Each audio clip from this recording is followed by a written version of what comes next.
The federal government's latest budget will go down in history as the Band-Aid budget. Rather than fix fundamental problems and deal with the core issues, the government has thrown cash in various directions in what looks very much like an election budget. They haven't provided solutions to any of the core problems in the housing industry, particularly the rental shortage. Now, there are broken limbs everywhere in the industry and in other parts of the national body, and the federal government has applied band-aids to a few of them, but certainly not all of them.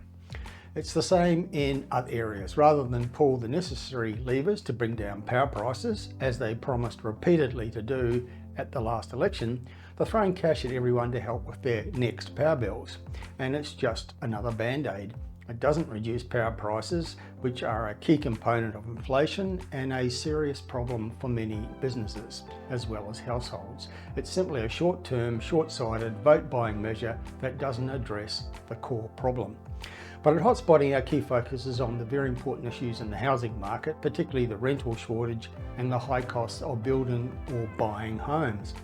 The federal budget repeated the previously announced ambition of building 1.2 million new homes over 5 years, but did nothing to address the current rental shortage, nor to deal with housing affordability, something politicians often like to talk about, but continually make worse with their policies and decisions. The Real Estate Buyers Agents Association of Australia, which is REBA for short, summed it up when it commented, "The federal budget featured plenty of promises to somehow improve housing supply over the long term, but failed to recognise one of the most simple ways to remedy the rental crisis." And of course, they were referring to the reality that mum and dad investors provide over 90% of the homes that people rent in Australia, and they need to be encouraged and incentivised to solve the dire shortage of rental properties at a time when all the costs of owning real estate have risen hugely. REBA President Melinda Jennison said the federal government had again refused to accept the fundamental role that property investors have long played in the provision of rental housing in this country. She says, "Again, we have been presented with a variety of measures to supposedly boost housing supply at a time when building approvals and completion are at decade lows. For decades, property investors have shouldered the burden of providing rental supply for successive governments. However, it's evident that this is no longer the situation. The rental crisis is the end result of this changing dynamic." And she says the volume of investors currently active in the market is well below where it needs to be to significantly improve rental supply, but the federal government still won't do anything to encourage more investors into the market. And I agree with Jennison when she says that it's surprising that the budget has provided incentives to foreign investors to purchase established build-to-rent developments, but no incentives have been offered to the Australian investors who provide homes for millions of renters throughout our country. Now, Aidan Collier of Collier Property Investment said the move for foreign investment tax breaks will price people out of the market who want to invest in the Australian property market. He said this is already an incredibly competitive market, and Labor is allowing international investors to make a quick buck at the expense of the great Australian dream.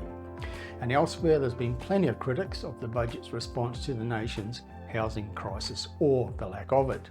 The Daily Telegraph reported widespread criticism of the budget's failure to shift the dial on the housing shortage. It said the Albanese government's much championed $6 billion pledge to address the housing crisis has fallen flat, with the bulk of the money going towards infrastructure and not actual homes. Almost $2 billion has been channeled into the rental assistance scheme.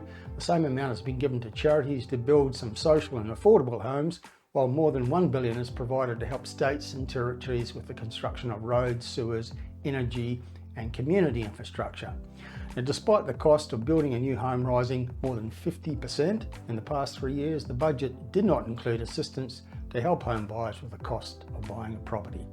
Now, Everybody's Home, which is a national campaign seeking to fix the crisis, said the budget failed to tackle rising housing costs. It said the government's so-called new funding for social housing is actually a repackaging of existing initiatives, offering loans instead of providing real funding, and the continuation of a funding agreement with the states and territories. Everybody's Home said the increase in the Commonwealth rental assistance would provide some short-term relief, but not a lasting fix.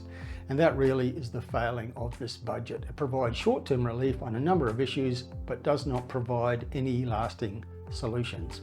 The West Australian newspaper commented that the increases to the Commonwealth Rental Assistance Scheme contributes only a pittance to housing costs, with the weekly boost enough to buy maybe 2 cups of coffee. The budget offers a maximum of $12.50 per week to recipients of the assistance scheme, according to analysis by CoreLogic.